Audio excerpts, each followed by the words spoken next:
Ooh, you know, I feel like people should definitely bring back like the denim on denim look. Like, look at that.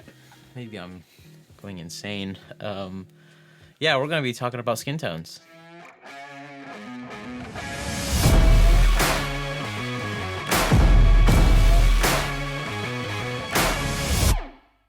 How's it going, everyone? I'm Aaron Dati. Welcome to another wedding walkthrough Wednesday.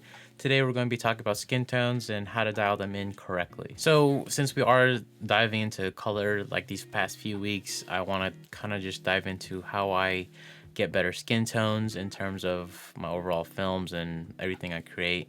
Again, I'm not an expert colorist by all means. This is just tips and stuff I've picked up along the way, and hopefully they can help you out. So we'll take this clip for example, and I am in my color mastering workspace. If you haven't seen that video, go back a few videos and you could watch that. But this is what it looks like straight out of camera. I'm gonna apply, or I'll do the method of adding a camera LUT through this way. After I have that camera LUT put on, I'll go to color finale, go to color finale pro, put that layer on, do my adjustments as always. I do the skin tone part right after I get the exposure dialed in. I'll do auto for the white balance to get the skin tones looking how I want.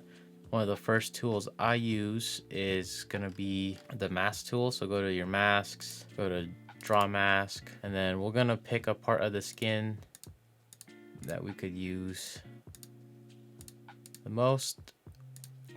And you'll notice how this one is a little bit more red in some parts, and I believe it's on this part, and maybe let's use a different part. We'll use a groom's face for this one. There we go, that works perfect. This is all things you could do in Final Cut Pro. You don't need color finale for this.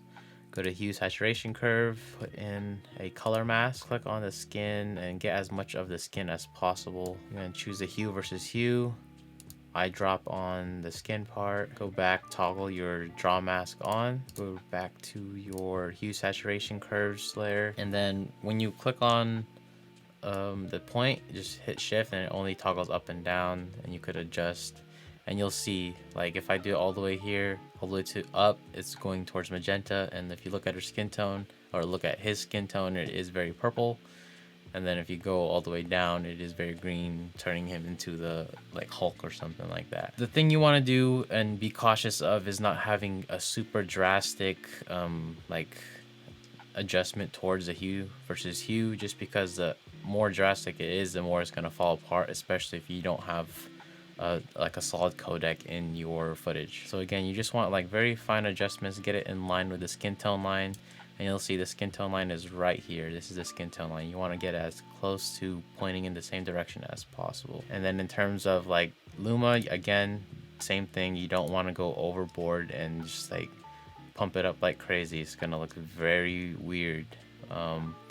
Again, like you can try to get it in the IRE range of 50 to 75 if you look in the Luma, but again, like pumping it up this high is very much not realistic at all. If you could get it up to 50, that may be ideal, but again, it depends on how it is shot. And then your saturation, you could play around in the saturation if you want.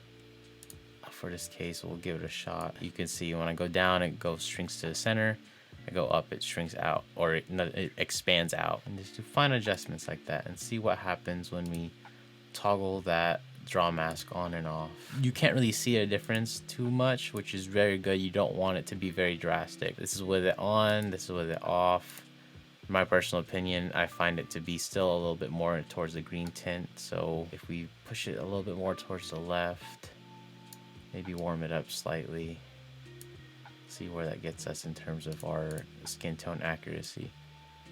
Put it on the bride. And another way too, you might have to use color finale for this part. I haven't found a way to do this without color finale. What I use to even get the skin tones in just as much is I found that a lot of the times the sky, whatever time of day it is, reflects off of the skin a lot.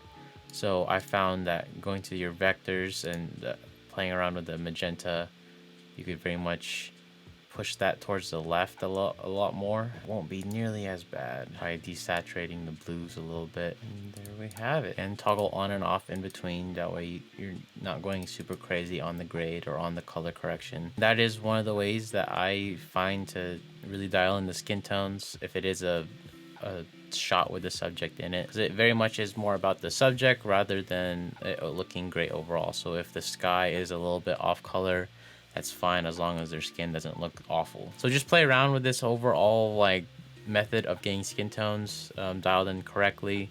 Again, mess around with your curves, mess around with your color wheels, but roughly that is the process I do for each and every clip when I am trying to dial in the skin tones. Comment down below if you have any other methods of getting like awesome skin tones or dialing it in just as good. If you have a different method, please let me know down below. Again, thank you for watching. I appreciate each and every one of you. Like the video if you liked it, share if you're into that, consider subscribing if you're not already, and hit that bell notification to stay up to date when I post new videos. And as always, follow me on all them social medias at Aaron Films, and I'll see you all on the next one.